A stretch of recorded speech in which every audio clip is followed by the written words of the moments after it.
Tu vois, on a eu cette chance. On a eu cette chance dans ma vie. C'était au mois de janvier 1980. J'étais étudiant à Libreville, parce que mon père était là-bas. Et j'avais un ami, Charlie, avec qui on faisait de la musique. Évidemment, on était influencé par le reggae, par l'Afrique, par Bob, par le blues, par toutes ces choses. Et on a su que Bob venait faire un concert à Libreville. On est devenus comme des fous. On est allé à l'hôtel où on savait qu'il était logé avec ses Wailers. On connaissait les gens du personnel, le staff de l'hôtel. Ce sont des Sénégalais. On est au Gabon pourtant, mais ce sont des Sénégalais qui géraient l'hôtel parce qu'ils sont pros. C'était nickel. Et ils nous ont donné le numéro de la chambre de Bob. Où est-ce qu'il est logé. Et là, on a tenté le tout pour le tout. On a sonné au numéro de la chambre en question. Rita Marley a répondu. Et elle a demandé ok, vous êtes qui, tout ça? J'ai dit on est des musiciens. Pour mon petit anglais, on est des musiciens et on voudrait jouer un peu pour Bob quelques petits morceaux de musique, tu vois. Voilà. Et du coup, Rita a dit musicienne, oh yes, come on, welcome, venez, bienvenue. On est monté, on a retrouvé Bob et tous les Wailers dans la chambre de l'hôtel, au 20e. Et là, on a passé toute l'après-midi avec lui. Tu vois, et c'était magnifique. On a commencé à chanter pour lui, à jouer pour lui. Il est venu nous soutenir, nous encourager avec des chœurs, des vocalises. Sur nos petits morceaux à nous.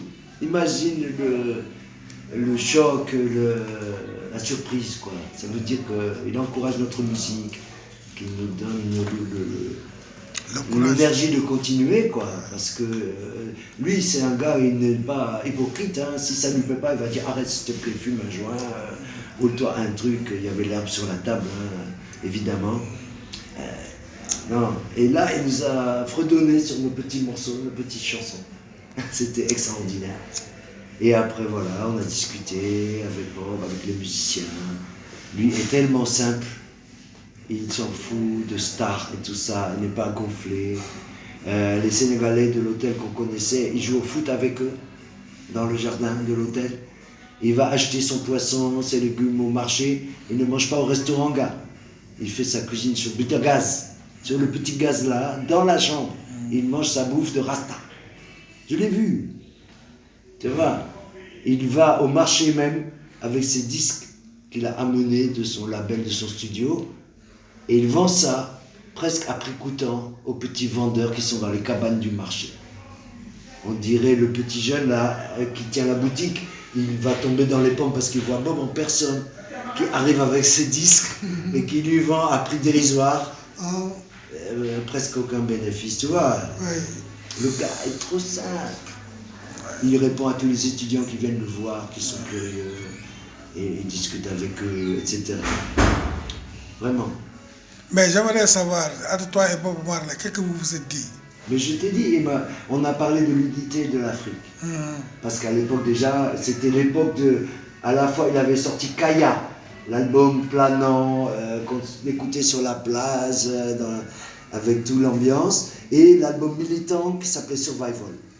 Et en 80, la même année, il a sorti ces deux albums. Tu vois, le côté cool et le côté actif, militant pour l'Afrique, c'est dans le morceau, là qu'il y a le morceau Zimbabwe, c'est là qu'il y a Africa Unite, etc. Et donc, j'ai dit, mais comment, à Bob, je lui parle un peu, je lui demande, comment toi tu peux croire à l'unité africaine, alors que tu vois bien tous les problèmes, les guerres, les divisions post-coloniales, les frontières qui ont divisé les Africains, etc., etc. Le pillage des matières premières, etc. Et il m'a dit ça en me regardant dans les yeux. L'unité africaine, elle arrivera, elle viendra. Je suis conscient évidemment de tous les problèmes, mais elle viendra si toi tu y crois, si l'autre il y croit, si nous tous on y croit. Cette énergie positive va amener au changement de mentalité et de... Tu vois, lui il ne parle que d'éveil. éveil mental, de retrouver la solidarité pour changer les choses. Il avait compris ça depuis longtemps. Et tout ce qu'il raconte il y a 30 ans, ou 40 ans maintenant, c'est en train d'arriver, on le vit. On le vit. Le gars était trop lucide. Et j'ai senti ça à sa présence, à son contact. Et figure-toi que 30 ans après, j'ai rencontré Baaba Maal ici à Nouakchott, en 2010. De 1980 à 2010. Parce que la rencontre de Libreville, c'était le janvier 1980. Un an avant sa mort, la chance que j'ai eue. De voir son premier concert en Afrique, etc. Et 30 ans après, j'ai rencontré Baaba Maal, qui est un peu un messager aussi, à la façon de Bob. Tu vois, et ce messager, il m'a rappelé Bob, d'une certaine façon. J'étais avec mon ami musicien Gela Dioba, donc les mêmes circonstances. On va à l'hôtel Tfeila, l'hôtel Novotel de Nouakchott, et on sait que Baaba Maal est logé là-bas.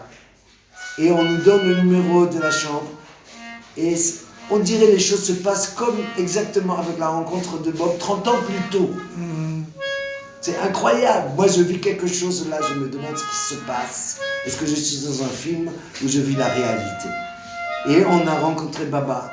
Son manager est venu nous chercher et on a jammé dans la chambre de Baba, à l'hôtel Feyla. Le soir même, ils nous ont invités dans sa première partie, son concert de Maison des Jeunes. On était là-bas en 2010.